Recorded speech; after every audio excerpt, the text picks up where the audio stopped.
Bismillahirrahmanirrahim. Rabbi sholli sholli wa yassir amri wa uqdatan min lisani yafqahu qawli. Assalamualaikum warahmatullahi wabarakatuh.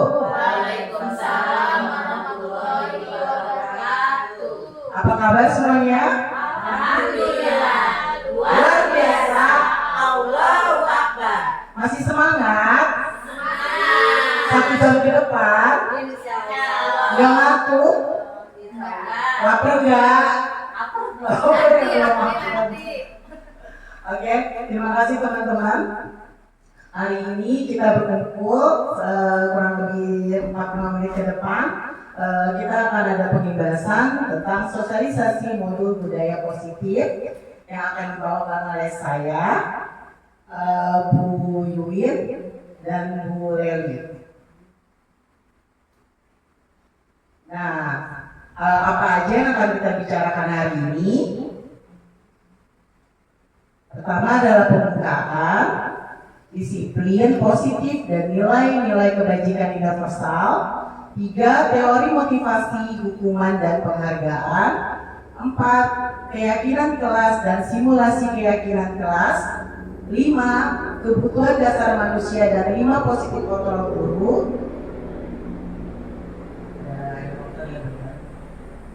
6. Segitiga restitusi dan simulasi restitusi. Nah, pertama adalah pembukaan.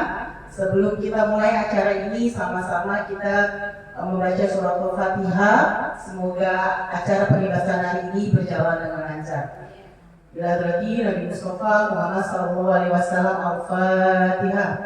Auzubillahiminasyaitonirrajim. Bismillahirrahmanirrahim. Alhamdulillahirabbil alamin. Arrahmanirrahim. Maliki yaumiddin. Iyyaka na'budu wa iyyaka nasta'in. Ihdinas siratal mustaqim. Siratal ladzina an'amta 'alaihim ghairil maghdubi 'alaihim waladdallin. Amin amin ya rabbal alamin. Nah, yang kedua adalah SPQ. Biar kita semangat di hujan-hujan, biar nggak lemes pengibasannya. Bisa teman-teman berdiri sebentar?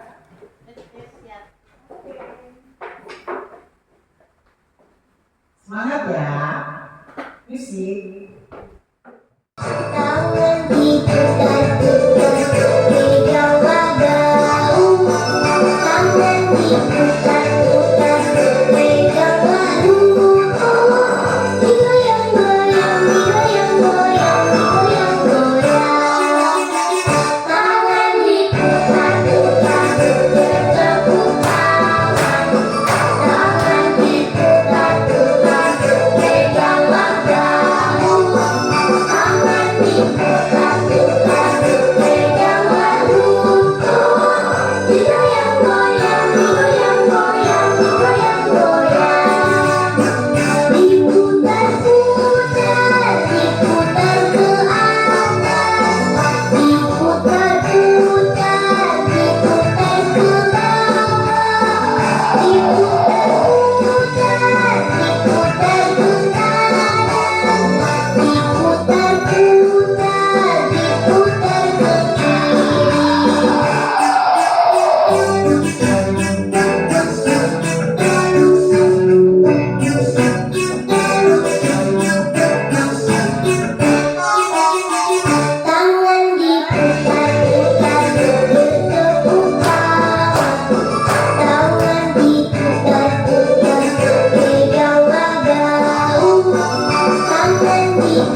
Oke.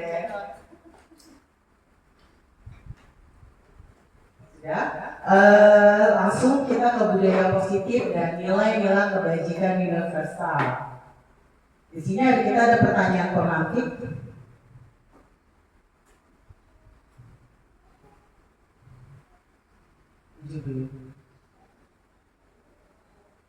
Belum sih.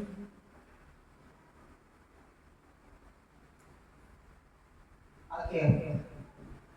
Yang satu lagi sih.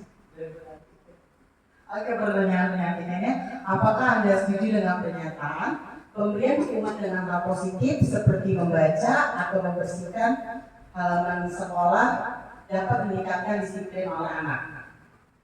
Menurut kalian seperti apa? Misalnya nih anak yang datang terlambat dulu, apa kita omelin, apa kita hukum di depan kelas, atau seperti apa kira-kira? Boleh? Iya? Terima kasih. Berarti Menurut saya pemberian hukuman dengan hal positif seperti membaca atau membersihkan halaman sekolah dapat meningkatkan disiplin anak. Oke. Di sini kalau misalnya memang hukuman ini tidak menyakiti fisik dan psikis anak, itu menurut saya boleh. Seperti dia membaca, apakah dia membaca sila atau dia kalau untuk membersihkan halaman mungkin dibantu dengan teman-temannya biar tidak seperti dia sendirian saja. Iya, jadi merasa dia tidak dihukum, lebih baik kita ajak teman-temannya. jadi ini hukuman jangan sampai mereka kena mental health. Iya, Jadi mereka akan ingat nanti seumur hidup sama mereka kalau dihukum aku dihukum sama guru. Iya. Biasanya akan menjadi bullying. Iya Seperti betul. itu. Terima kasih. Makasih Bu Yati cantik. Ada lagi? Ada lagi? Nah yang kedua ini kita memberi penghargaan seperti oh kamu pintar, kita kasih coklat, kita kasih permen, atau kita kasih bintang. Menurut kalian seperti apa? Bagusnya seperti apa? Kasih bintang gitu ya. Sebagai motivasi mereka ya. Ya kita kasih penghargaan. Tapi kalau misalnya ada anak-anak seperti ini, ada mereka dikasih penghargaan, tapi aku nggak mau itu permen doang kasihnya. Kan ada kayak gitu ya. Itu tidak menghargai. Kalau menurut saya boleh. Boleh. Untuk pemberian penghargaan itu lebih baik memberikan kata apresiasi seperti itu. Kalau untuk beri coklat apa pada suatu saat dia tidak dapat coklat, Iya, dia jangan kecewa. Seperti pujian. Ujian aja gitu ya. Ya bisa kita kasih, bisa kalau guru kita kasih tepuk hebat, kita kasih tepuk tangan sama mereka. Oke, terima kasih. Nah, di sini kita ada budaya positif di sekolah, perwujudan dari nilai-nilai atau keyakinan universal yang diejawantahkan ke dalam kebiasaan sehari-hari pada warganya lingkungan sekolah, sehingga terbentuk lingkungan positif yang aman dan nyaman untuk bertumbuh. Di mana sekolah itu kita pasti meyakinkan anak-anak di sekolah bermain dan mereka merasa di sini nyaman bersama lingkungannya dan bersama gurunya. Next. Di sini ada budaya positif menurut Ki Hajar Dewantara. Tugas seorang pendidik sebagai among. Among itu apa sih teman-teman? Apa namanya? Among itu kita sebagai pemimpin, sebagai manajer, di mana kita menyediakan lingkungan yang aman dan nyaman serta menyediakan pembelajaran yang berpihak pada murid sesuai dengan kodratnya. Kita ambil contoh perbandingan dengan hidup yang tumbuh seperti petani. Dalam hakikatnya sama. Kewajibannya dengan seorang pendidik yang menanam padi, misalnya hanya dengan menuntun tumbuhnya padi. Ia dapat memperbaiki kondisi tanahnya, memelihara tanaman padi dengan memberi pupuk dan air, membasmi ulat-ulat atau jamur-jamur yang mengganggu hidup tanaman padi, dan lain sebagainya. Seperti kita jadikan anak-anak kita yang dari berbekal, bisa menjadi anak yang disiplin, anak yang baik. Senang gak sih ibu? Biasanya ibu yang gak bisa diatur di rumah, kok di sekolah bisa diatur ya? Senang gak? Jadi apalagi kita mendengarkan kita sebagai amongnya di sekolah. Masya Allah, semoga kita menjadi guru-guru yang sebagai panutan anak ya. Amin. Di sini ada disiplin positif dari kontrol dari Dr. William Glasser. Anda tidak bisa mengontrol orang lain. Hanya Anda yang bisa mengontrol diri Anda sendiri. Ya kan?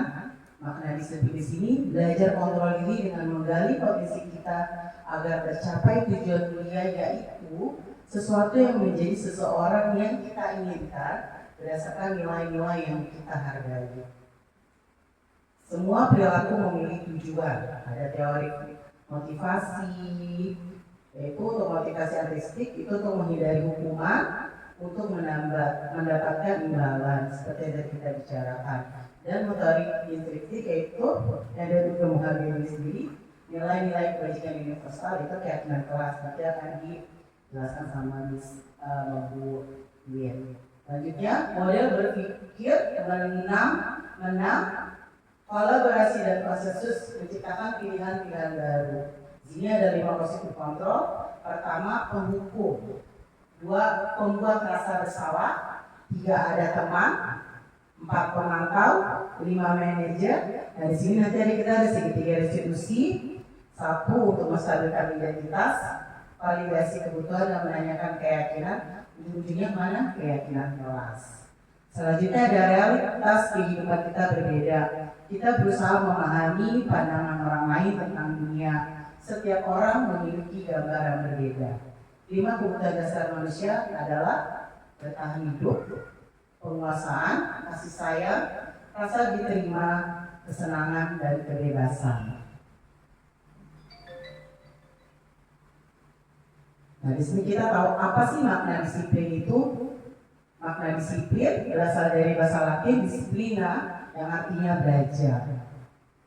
Makna asal dari kata ini berkonotasi dengan disiplin dari murid-murid Socrates dan Plato. Di sini disiplin diri membuat orang menggali potensinya menuju sebuah tujuan apa yang dia hargai. Namun dalam budaya kita, makna kita disiplin telah berubah menjadi sesuatu yang dilakukan seseorang pada orang lain untuk mendapatkan kepatuhan. Kecenderungan umum adalah menghubungkan kata disiplin dengan ketidaknyamanan. Wow. Bukan dengan apa yang kita hargai atau pencapaian sesuatu tujuan yang mulia. Tujuan dari disiplin positif adalah menanamkan motivasi pada murid kita, yaitu untuk menjadi orang yang mereka inginkan dan menghargai diri sendiri dengan nilai-nilai yang mereka percaya. Itulah disiplin. Masya Allah ya teman-teman. Di sini ada nilai-nilai kebajikan universal. Nilai-nilai kebajikan adalah sifat positif manusia yang merupakan tujuan mulia yang ingin dicapai setiap individu. Dengan mengaitkan nilai-nilai kebajikan yang diyakini seseorang, maka motivasi intrinsik yang akan terbangun sehingga menggerakkan motivasi dari dalam diri kita untuk dapat mencapai tujuan mulia yang diinginkan. Nah, dalam nilai-nilai kebajikan universal yang tadi kita baca ada peduli, rajin, integritas, dan rasa hormat. Dalam peduli di sini kita ada keterus-terangan, kebersihan, komitmen, kreatif, percaya diri, belas kasih, bertujuan, tenggang rasa, dan gotong royong. Rajin, dalam nilai-nilai kebajikan rajin, keberanian, kesantunan, keluasan, fleksibel, semangat, dermawan, kejujuran, harga diri, dan rendah hati. Integritas, kebahagiaan, keadilan, baik hati, kesetiaan, berfisik, bersahaja, keterampilan, kedamaian, keteguhan hati, dan rasa hormat, tanggung jawab, pengabdian, bijaksana, bersyukur, toleransi, percaya, lurus hati, ketegasan, dan pengertian. Yang terakhir adalah perubahan paradigma yang akan saya jelaskan. Nah, teman-teman bisa mengepal sebelah kanan. Nah, teman-teman bisa mengepal. Teman sebelahnya tarik kepalanya. Tarik kepalanya. Ayo, tarik yang sebelahnya, Sebelahnya tarik. kepala temennya. Tarik. Begini, begini. Ya, tarik. Begini, Tarik. begini. Ayo, tarik. Bisa lepas nggak? Coba. 1, 2, 3. Bisa nggak? Bisa kuat. Oke. Di sini kita bisa jawab. Mencoba sekuat tenaga berbagai cara untuk Anda memberikan benda tersebut, membujuk, mengancam. Jadi kalau terlihat kita bujuk, kita rayu, kita hardik, agar mereka membuka kepala mereka. Intinya jawabannya tentu kita sendiri yang memegang kontrol atas kepala tangan kita. Jadi semuanya itu kita yang kontrol. Terima kasih teman-teman. Oke teman-teman, terima kasih penjelasan dari saya. Selanjutnya akan dibahas oleh Bu Leli. Bu Leli, makasih.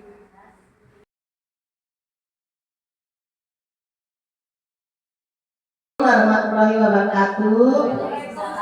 Baik, saya mau melanjutkan materi yang tadi sudah dibawakan oleh Ibu Dina. Nah, ini mengenai teori motivasi perilaku manusia. 1. Untuk menghindari ketidaknyamanan atau hukuman, apa yang akan terjadi apabila saya tidak melakukannya? Nah, itu adalah motivasi eksternal atau dari luar. Ya, jadi seandainya kita menghindari sesuatu yang hukuman supaya kita nggak dapat hukuman itu, apa yang akan saya lakukan? Jadi itu adalah motivasi supaya jangan sampai mendapat ketidaknyamanan atau hukuman. Kedua, untuk mendapat imbalan dari orang lain atau institusi, apa yang akan saya dapatkan apabila saya melakukannya? Itu juga adalah motivasi eksternal. Misalnya, saya harus mengikuti lomba supaya dapat imbalan. Saya harus lebih baik lagi kepada orang lain supaya mungkin saya dapat perhatian. Itu adalah motivasi eksternal juga. Karena itu dari luar kita supaya mendapatkan sesuatu, ya. Dan kalau yang ketiga, untuk menghindari diri sendiri. Saya akan menjadi orang yang seperti apabila saya melakukannya. Nah, untuk menghargai diri sendiri, saya akan menjadi orang yang seperti apabila saya melakukannya. Atau misal motivasi internal itu tujuan, disiplin, positif. Jadi, saya harus menjadi diri saya sendiri. Misalnya saya punya motivasi ingin menjadi orang yang lebih pintar atau lebih baik, atau misalnya saya ingin menjadi kepala sekolah misalnya.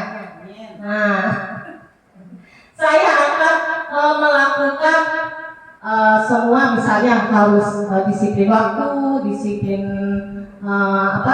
pekerjaan, ya. Jadi harus lebih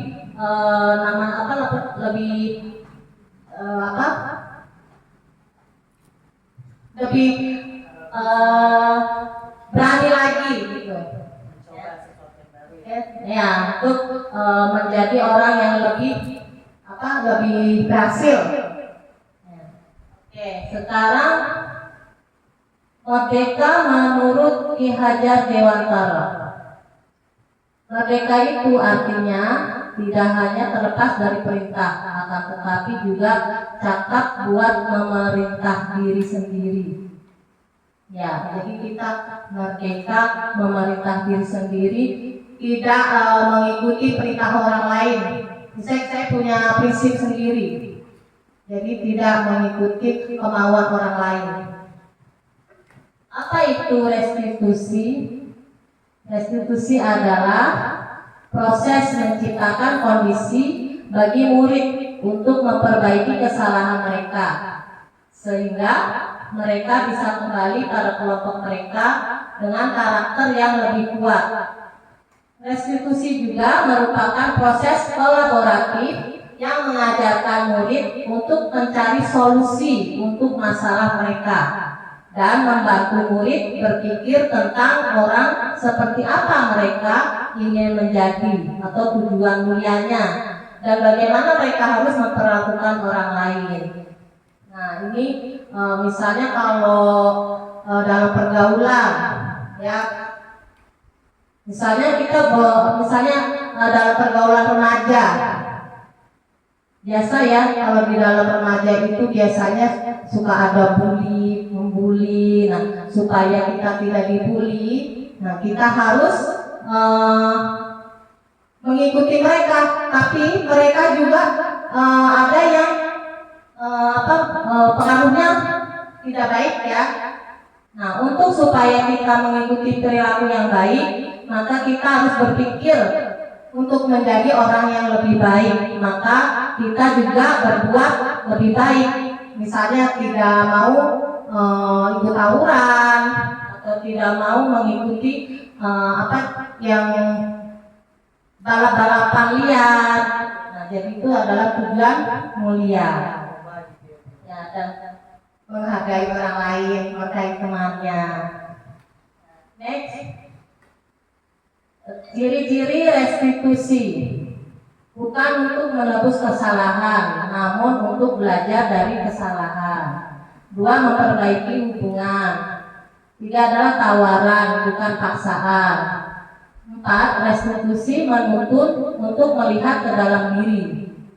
Restitusi mencari kebutuhan dasar yang mendasari tindakan. 6, restitusi diri adalah cara yang paling baik. 7, restitusi fokus pada karakter terbuka dan tindakan. Karakter bukan tindakan. Tulisannya nyambung ya. Restitusi fokus pada solusi.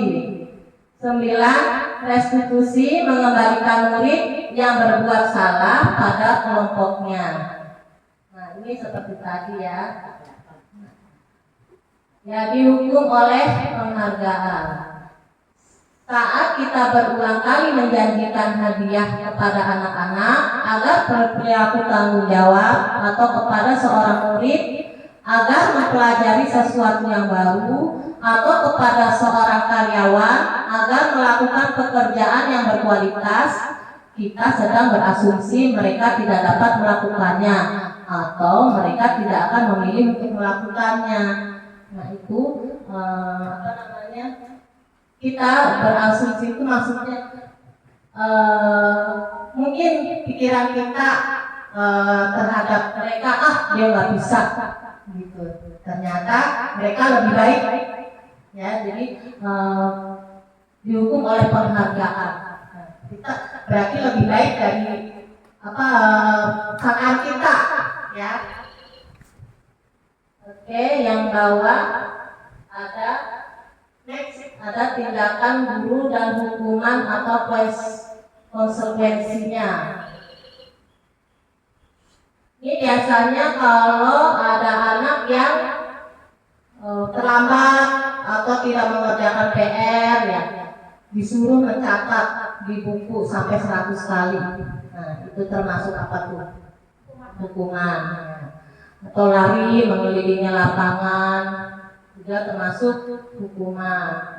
Murid diminta untuk push up, nah, termasuk hukuman. Nah, ini seperti mencatat 100 kali, lari mengelilingi lapangan, push up, itu menyakiti diri sendiri, menyakiti hati anak ya.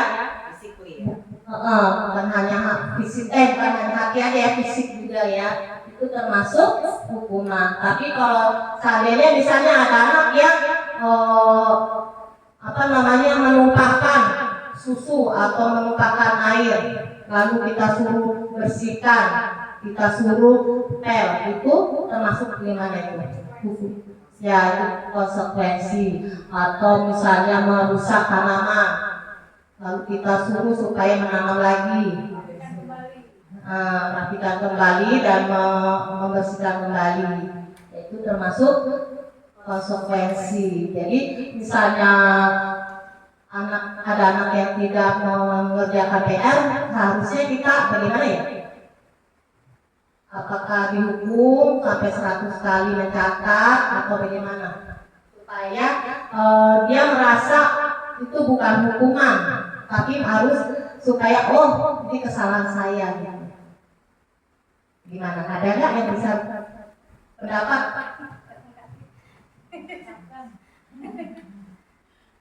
Gimana? Ada? Ada anak yang tidak mengerjakan PR. Nah, lalu apa yang harus guru lakukan supaya anak itu menyadari kesalahannya, tapi bukan termasuk hukuman yang bisa menyakiti dia. Memberitahukannya kenapa dia tidak mengerjakan PR-nya. Berikan penjelasannya, tanya gitu. Iya, kita tanya kenapa. Kita tanya alasannya kenapa. Mungkin dia sakit. Iya, atau dia punya acara yang mendesak. Iya. Lalu harus kita suruh agar anaknya berjanji ya. Ada PR lagi dikerjakan ya. Iya. Perbedaan hukuman dan konsekuensi. Nah, untuk hukuman ini adalah sesuatu yang menyakitkan harus terjadi, membuat anak sakit fisik maupun hati untuk jangka waktu yang lama. Anak membenci kedisiplinan paksaan, jadi bisa membuat anak trauma ya. Mendorong anak menyakiti diri sendiri. Nah, itu kalau anak sudah trauma biasanya begitu ya, bisa menjodot-jodotkan kepalanya, depresi ya. Konsep diri yang buruk, anak belajar untuk menyembunyikan kesalahan. Jadi dia nggak jujur kalau dia bersalah, dia nggak mau ngomong, nggak mau mengaku ya. Marah, rasa bersalah, dipermalukan, merasa tak dihargai. Sedangkan untuk konsekuensi adalah sesuatu harus terjadi, membuat anak merasa tidak nyaman dalam jangka waktu yang pendek. Jadi walaupun dia tidak nyaman, tapi cuma sebentar. Untuk kelanjutannya dia bisa menyadari kalau itu adalah memang kesalahan dia. Anak menghargai disiplin stimulus tanggapan, mendorong anak agar mudah menyesuaikan diri. Konsep diri yang baik, anak belajar untuk mematuhi peraturan. Kehilangan hak, dibuat tidak nyaman, diasingkan untuk sementara. Jadi untuk sementara aja, nggak untuk selamanya ya. Sekarang kita memasuki materi keyakinan kelas. Ya, apa itu keyakinan kelas?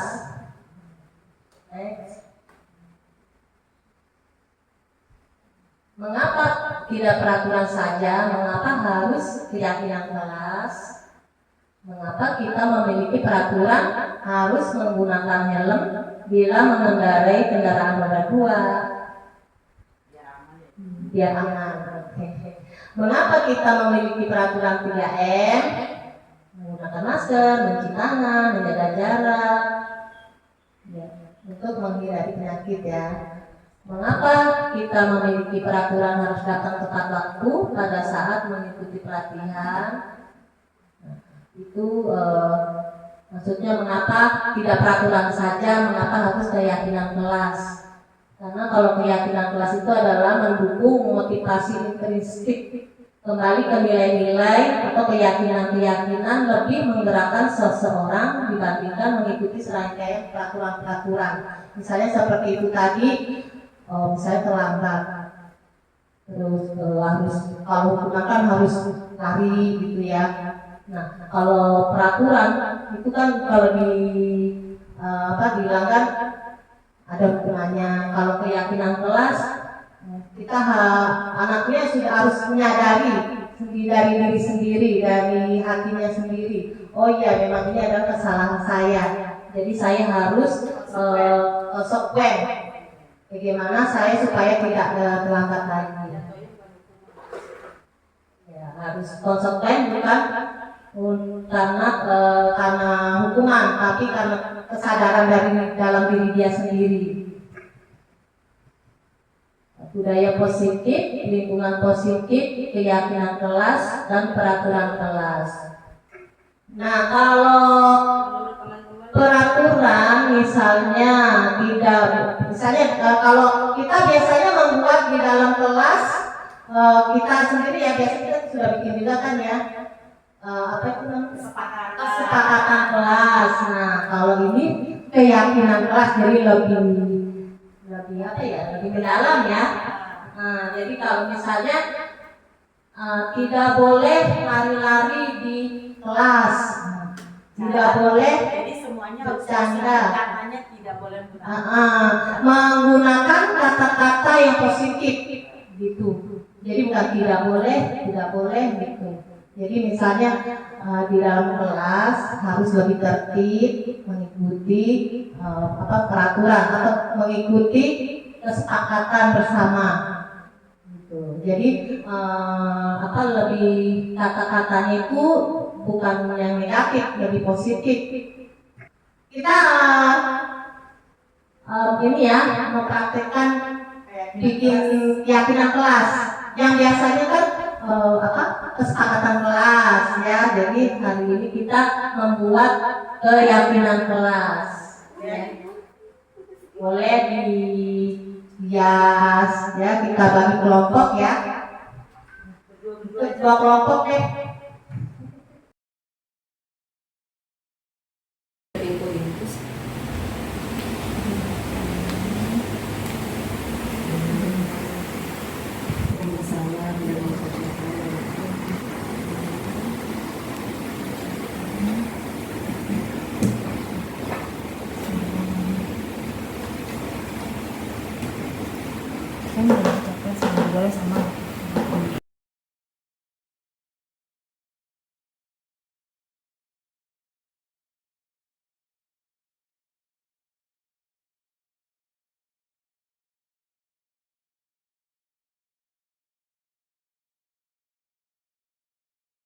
Kontrol.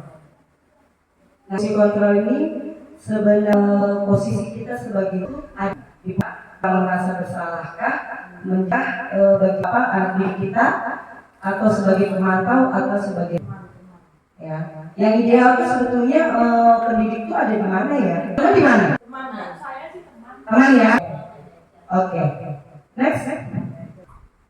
Inilah pernyataan-pernyataan yang sering sekali kalau kita di jenjang TK mungkin tidak seperti ini ya, mungkin ini lebih ke jenjang kakak anak ya, guru-guru mungkin ya di SMP. Kecewa sekali dengan. Nah, kalau menurut teman-teman kecewa sekali dengan kamu itu masuk kontrol tadi, membuat orang merasa bersalah, tidak pernah benar dia melakukannya. Iya, menjadi langsung menghukum dia kamu bahwa dia itu ya Allah, salah banget ya saya. Ayolah lakukan demi ibu atau bapak, berarti sebagai teman. Terus apakah kamu mau mendapatkan stiker bintang hari ini?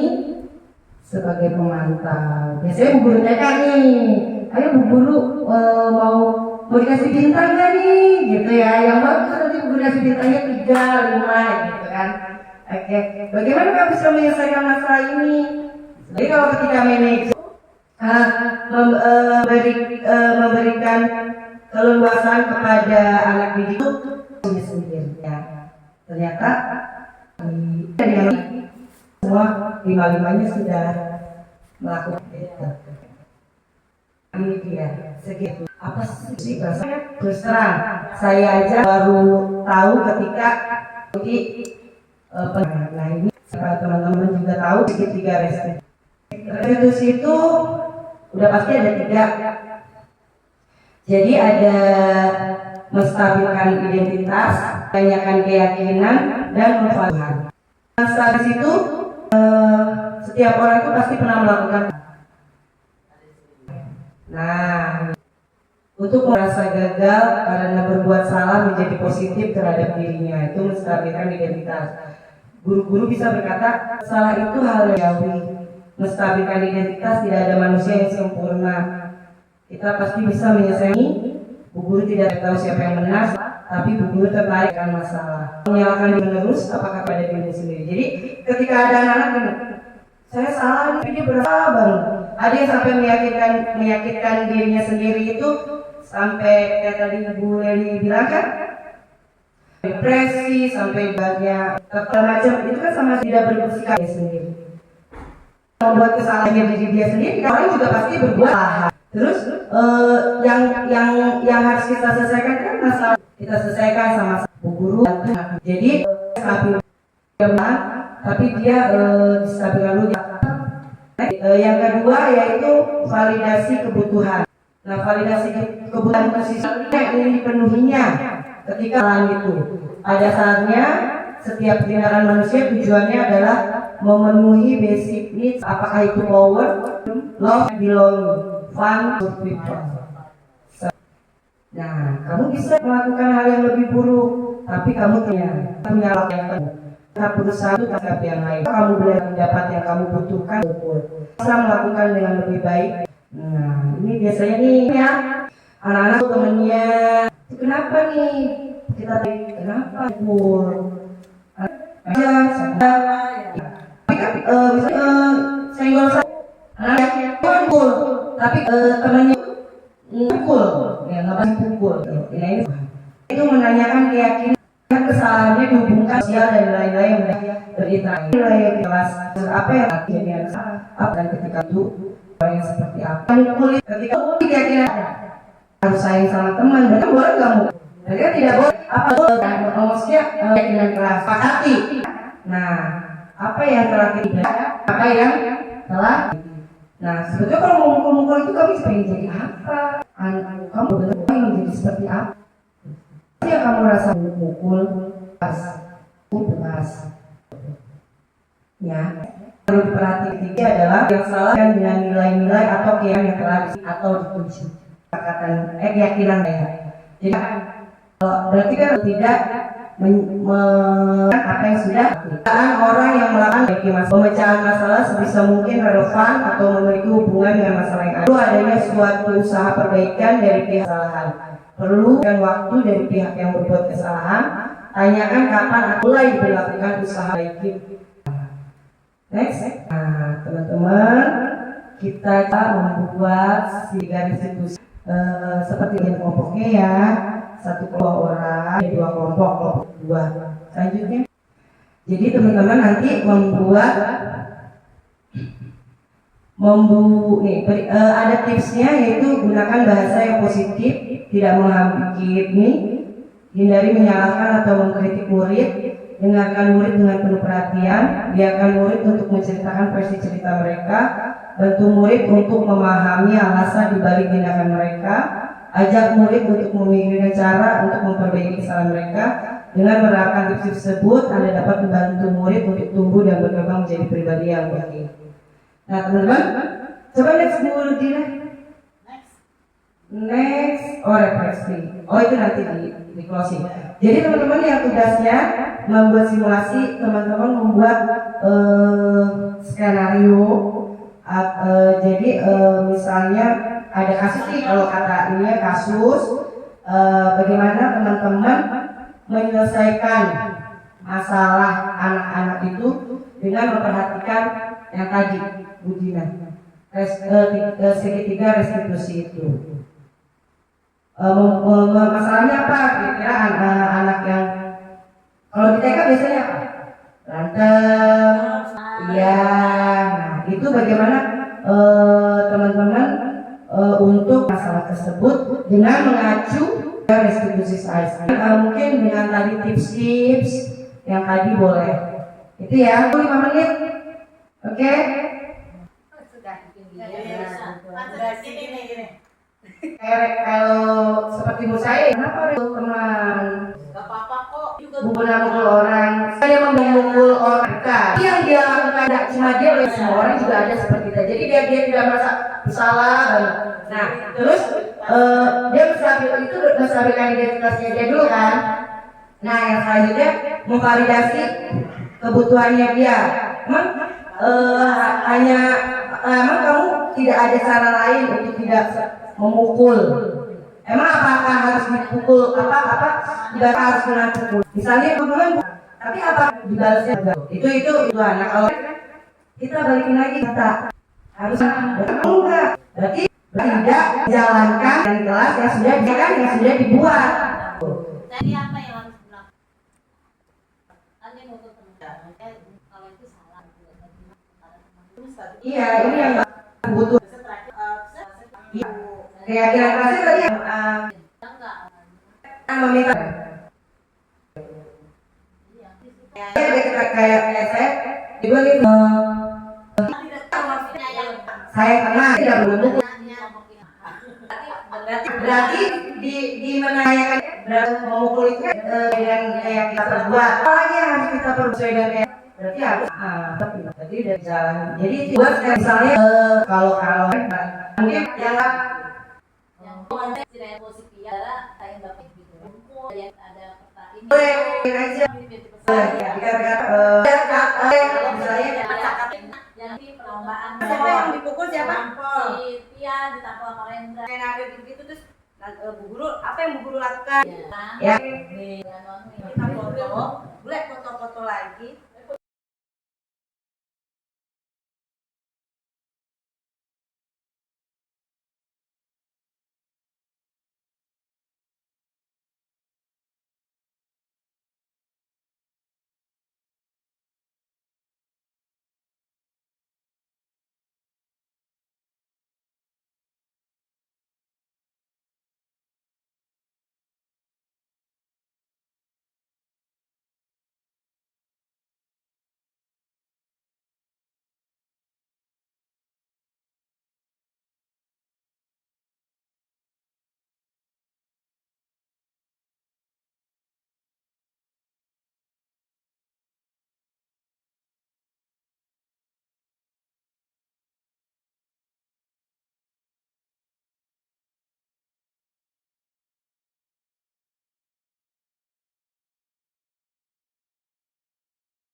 Bu Linda, ya, Ayan mendorong sepak Galang menangis. Dia mau Bu Linda, terus Bu Lindanya datang, ya, sip. terus nggak Bu Linda datang tulis nggak? Bu Lindanya, Bu Nggak Linda. tulis nggak Bu Linda Iya. datang Bu Linda aja. menghampiri Bu Linda datang menghampiri Galang. Sipnya Bu Linda aja kan. Nggak keterangan itu. Ya. Bu Linda datang menghampiri Galang.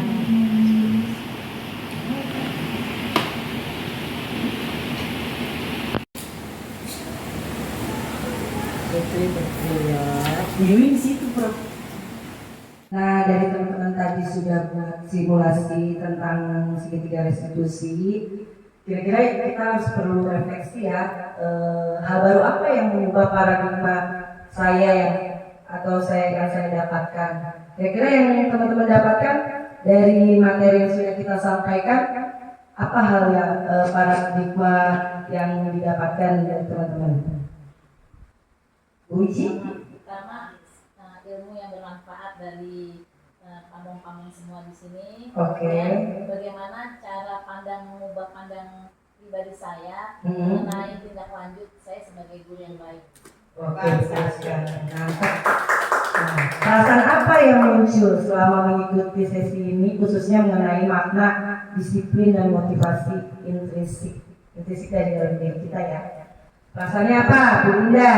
Kita jadi tahu bagaimana cara menghadapi tingkah laku anak yang seperti Yang tidak disiplin. Iya, betul. Iya, betul.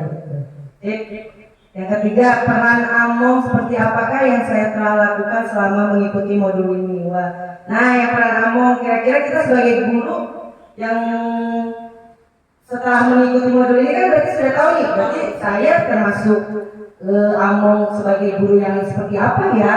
Gitu. Kira-kira seperti apa, Bu Yati? Apakah sebagai apa tadi tuh? Kita sebagai sebenarnya kalau untuk di pendidikan anak usia dini itu untuk peran Pak Monteka itu kita menganggap sebagai teman. Kenapa? Teman ya. Kalau misalnya kita sebagai apa namanya guru anak, mungkin kalau untuk anak-anak kita harus mengetahui pribadinya, kita menyelami karakter anak, baru anak akan. Iya, oke. Karena anak emang anak kecil itu kan kadang mut-mutan ya, gitu. Jadi lebih ke seperti teman. Saya akan menjadi among yang seperti apakah setelah mengikuti modul ini? Bu Cici kira-kira sudah mengikuti pembebasan ini, kira-kira mau menjadi guru seperti apa ya?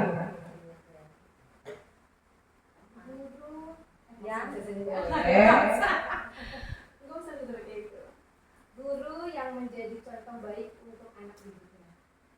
Keren. Oke. Terima kasih, next Bu Dira. Terima kasih untuk teman-teman semua yang sudah membersamai kami pada siang hari ini. Mudah-mudahan apa yang sudah kami sampaikan dari awal sampai akhir menjadi pembelajaran yang baik, menjadi ilmu tambah ilmu untuk teman-teman untuk bisa menghadapi anak-anak murid kita yang notabene adalah anak-anak usia dini, anak-anak yang perlu penuh dengan kesabaran kita menghadapinya. Mudah-mudahan dengan pengetahuan yang baru didapatkan ini kita bisa menjadi guru yang kata Biati benar, menjadi teman untuk anak didik kita. Tapi seperti Bu Cici juga bilang, menjadi tauladan untuk anak murid kita, menjadi guru yang baik untuk anak murid kita, menjadi guru yang bisa menghadapi berbagai macam karakter anak murid kita. Toh tujuannya kita menjadikan anak murid kita orang-orang yang sukses di dunia dan akhirat. Amin ya rabbal alamin. Cukup sekian. Mohon maaf kalau memang masih ada kesalahan dari saya dan teman-teman. Assalamualaikum warahmatullahi wabarakatuh.